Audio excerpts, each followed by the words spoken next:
a sensei once consoled a grief-stricken boy as his older brother prepared to leave for battle. He said, "Child, why do you cry?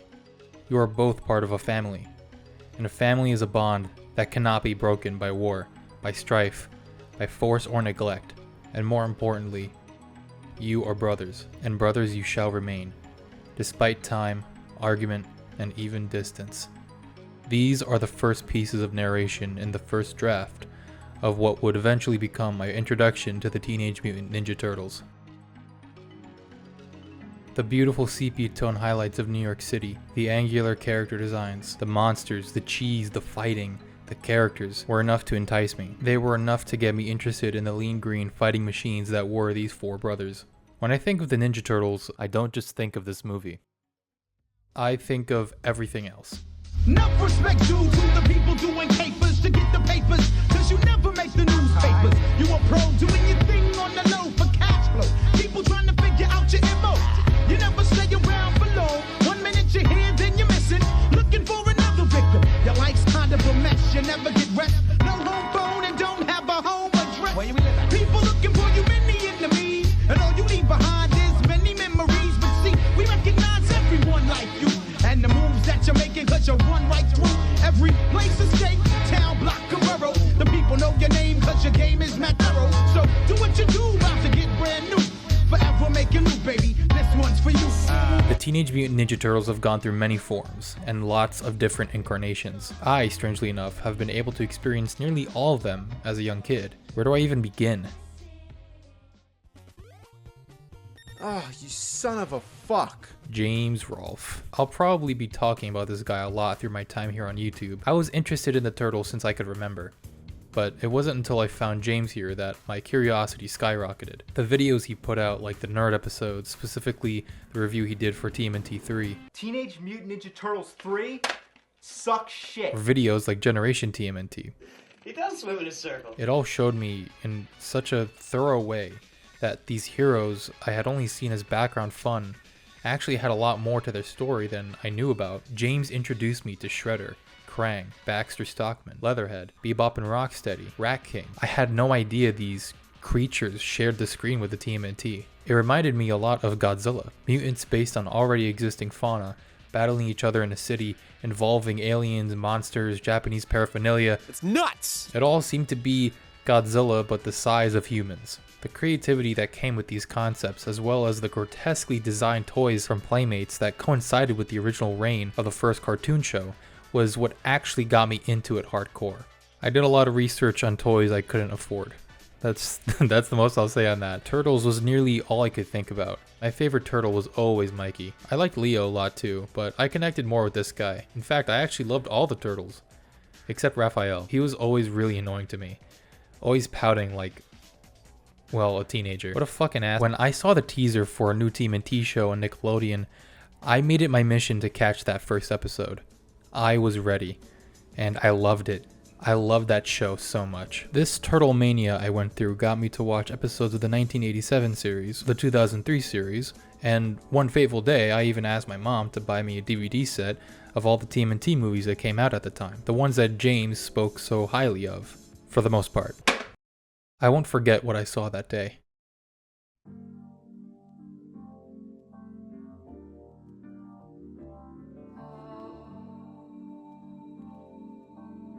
A grimy, dirty, dusty New York City, populated by millions who don't want anything to do with each other. Everywhere you turn, you're hurt, stolen from, hidden from. The city's ambivalence to human kindness has transformed, mutated into a self-destructive crime wave. Who's responsible?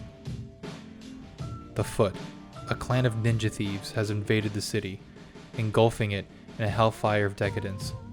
No one knows exactly who these ninjas are, but we do. The audience does. How is it that the Foot is being run? How is this crime empire being built?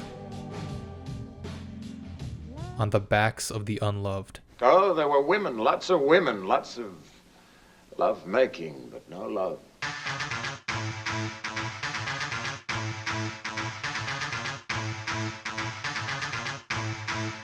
The children of this city are being predated on by the uncaring seduction of the promises of a life brimming with purpose. They are tools of the Foot, They are the tools of the Shredder, a cold, selfish murderer, a man of no love, a man of no hesitation. Teenagers, children, who feel they have nowhere to go. Many are probably used, abused, misunderstood, and rejected by their mothers, fathers, brothers, sisters, their families, the people that were supposed to be beacons of understanding and knowledge to these burgeoning souls, the people that failed them.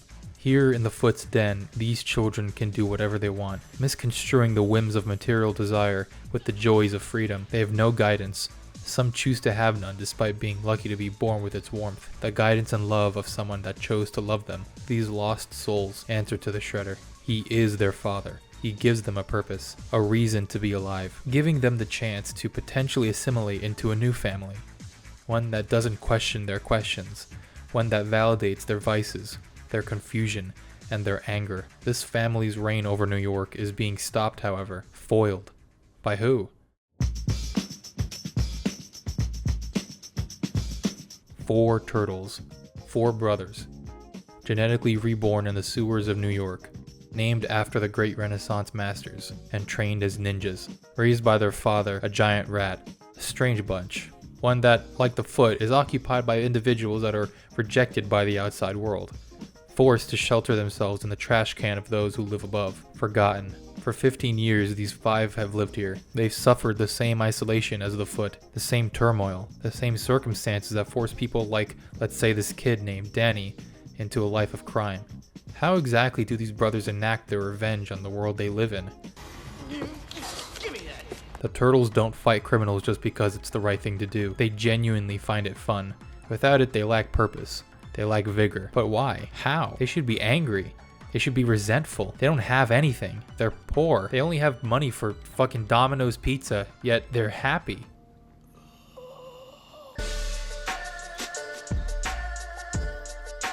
Splinter is the half that makes the Turtles whole. The man or rat that taught these 4, that gave them guidance, discipline. Unlike Shredder, the totalitarian psychotic monster that only demands absolute subordination to his will, Master Splinter does not punish his sons with the rod. He doesn't beat them, yell. All he does is offer guidance, love. Leo, Donnie, Mikey, and Raph are just kids. Their innocence and naivety ooze through everything they do, everything they say. All with distinct personalities, allowed to bloom into who they truly are as individuals, a right given to them by their father, Splinter. Out of all the damned of New York, the Turtles have what many of the Foot can only dream of: a family, understanding. This love, this unity that these 4 brothers have is what defines how they treat others around them. Others like April O'Neil, another person whose distinct compass of right and wrong drives her to continue pushing City Hall to do something about the Foot Clan's crime wave. When attacked by the Foot and found by Raphael, she's not robbed, beaten, or even abandoned. She's carried off to safety, laid on a soft couch, around complete strangers, and cared for. That is until she wakes up. The goodness, the purity of their heart is so abundant, so bright that it convinces a random fucking woman that just got dragged into the sewer to trust them. They come into her home, they eat, they talk. These monsters have their first ever interaction with a human, and she becomes part of their family, instantaneously, as close as another sibling. Contrast that with the hundreds of people falling under the Shredder's command, none of which are going to find what they're looking for. None will experience the amount of love these ragtag group of rejects have cultivated by just being allowed to be themselves. When Master Splinter is kidnapped, instead of resorting to wrath, to fury, to vengeance, what do? They go to April. They confide in her, like people. Not like superheroes, not like role models. They're 4 brothers and an aunt, I guess, dealing with the loss of their father. With this new tragedy befalling the Turtles, and the Shredder's forces pushing April and the gang out of New York, the brothers learn to recuperate. We learn how each of them copes with disaster as individuals. Leo may be a goody two-shoes and is seen as the most mature out of all of them, but when Raph is incapacitated for days, it's Leo that breaks down completely and just watches over him, stopping everything he's doing to make sure Raph is safe. Donatello drowns himself in work with his new friend Casey. Mikey's just Mikey. When Raph finally wakes up, all 4 are still not whole, as April says. It's only until Master Splinter reminds them of his love as their father that the turtles gain back their mojo. The fight to put their family back together is pungent through every plotline, not just the turtles. It courses through every fiber of this film's story. Shredder's coldness towards his children is what destroys the Foot. This new age mafia is utterly dismantled by a few freaks who simply loved each other. This is why the original Teenage Mutant Ninja Turtles movie is probably the perfect introduction to these characters, how they work, and what they're about. To this day, I rewatch this film a lot, but given what I just said, the joy I feel from watching this movie was something I began to truly question. Not at all because the movie's quality was put to the test necessarily, but because my mind began to wander. I love TMNT. God, I really do. I'm saying as a whole, the entire franchise. But largely, do I simply love watching these mutant teenagers beat the ever-loving shit out of ninjas and monsters? Doesn't everybody? Well, still, there's no way that's the sole reason, right? This thought process kind of took me through an interesting little journey. I began seriously asking myself, what exactly do I love about the Ninja Turtles on a foundational level, not just this film? I loved mutants. I loved that idea of these people turning into grotesque, disgusting humanoid beasts, still retaining their consciousness. Of course, the turtles were not people. They were animals that were transformed into people-like beings. Regardless, that part was pretty gnarly back then. Like Resident Evil, but less horrifying. The martial arts was also pretty appealing. It was pretty funny too. Anyway, this whole action-adventure, sci-fi, fantasy shindig was so awesome when I was little, but so was Mario. I loved Mario a ton back then. I was obsessed with Nintendo for like 4 years straight from 2012 to 2015, but why don't I care much for that guy anymore? I liked TMNT for the same fucking reason, and it's still here. It's still on my mind, unlike Mario. So I don't get it. What's so special about these guys? I had a lot of trouble answering this at first. Writing this script, I was pretty much stopping and going. I was actually having like writer's block or something with this fucking... I was losing faith I'd justify my love for such a thing. Not that you should have to justify it. For me though, I tend to like fiction that offers me philosophical or thematic exploration of characters or concepts. It's why I make movies, why I want to tell stories, write books one day. If it's not offering me something thematically or emotionally interesting, what am I consuming it for? In my curiosity, I rewatched TMNT, the 2007 one, the one I spoke about in the beginning of the video. The first piece of anything related to turtles I ever experienced more than a decade ago. I was enjoying it a lot more than I remembered this time. The pacing was good, the characterization was actually pretty well done, even though we really don't know these versions of the turtles all that well. But when I got to this scene, this fight, and this shot, I saw it. I saw me. Raphael was not who I expected to see myself in, at all. I ignored him pretty much my whole life. Yet the stories I kept watching, the episodes I enjoyed the most, the movies I loved a lot, the main progenitor of that chord that struck within me was him. He's the character that propels the emotional core of every turtle story I loved. Even in the comics, the only issue I truly remember was the one where he almost kills Mikey. Damn, I really didn't think I was gonna go here, but this is my channel, so I know I probably shouldn't feel this hesitant to share my own experiences. When I was growing up, I don't remember experiencing much sorrow. I only remember the great parts of my childhood. Just pure bliss. All I could think about back then was playing with my action figures and drawing comics and making movies on my brother's iPod Nano. But when I think about that, I'm like, well, why did I have so much free time? And then I remember why. I didn't have that many friends. I was one of those kids that got acquainted with everyone in the class. No one had an issue with me. I got along well. The girls liked me a lot. They probably thought I was gay or something. I chose not to really get close to people. Just enough for me to survive, but still distant enough to be ignorable. I found comfort in that, and I also found solace from my alone time in fiction. It's what distracted me from how kind of alone I felt. My love for fiction drove me to want to create it. Still, for most of my life, it was me, my brother, my dad, and my mom. Just us four. I had grandparents who thankfully were around. I had aunts, uncles, and cousins, but they were always so far away.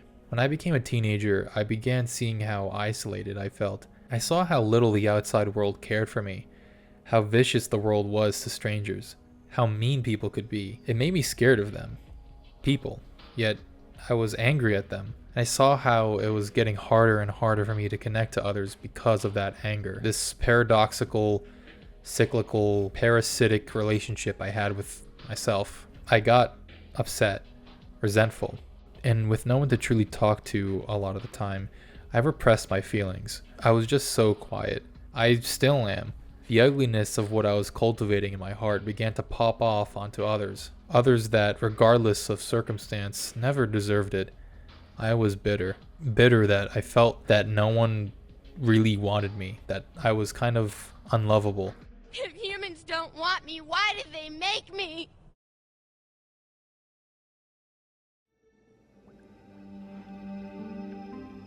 I have tried to channel your anger, Raphael, but more remains. Anger clouds the mind. Turned inward, it is an unconquerable enemy. You are unique among your brothers, for you choose to face this enemy alone. But as you face it, do not forget them, and do not forget me. I am here, my son. I've always thought in the original movie that it was a sad scene. Splinter was like dying or whatever. Yeah. And Splinter said that all dads love their sons, and I got choked up. That's right. As I matured, I saw the foolishness and the naivety of this behavior. I saw that the only people that were around, my family, was not to blame for my isolation and my anger. No one was. If anyone was the culprit, however, it was me. I prolonged it. I misunderstood my refusal to talk to others. With a lot of contemplation, I realized that I wasn't valuing what I had from the beginning. A family, a loving family, and friends that did care. All that stuff inside me, always feeling like a weird nobody that not a person on the planet cared about, always being pissed off at the seeming social wasteland around me at all times. It was purposeless. It served no one, and blinded me from the fact that my foundation, all of it, was actually my sanctuary in a world gone astray. Seeing Raphael and his family felt like I was watching mine, my brother, my cousins. We lived in New York City. We loved pizza. We played video games and loved killing monsters. Splinter, April, Leo, Donnie, Mikey, Raph were just like us. If anything, the Turtles were actually my first real depiction of a family unit in fiction. Without me even knowing it, I saw that a lot of my family quirks, shall we say, are quite normal, actually. When I look at the Teenage Mutant Ninja Turtles, I see me. I see my life. The people you keep close to you, who still choose to love you, are the only things you'll remember when you're on your deathbed. The TMNT are here to stay. They're too personal to let go of. If there's anything to take away from the journey that these four nerds took me through, cultivate people. Besides time, other souls are the most valuable thing there is on Earth. There's not much else to live for.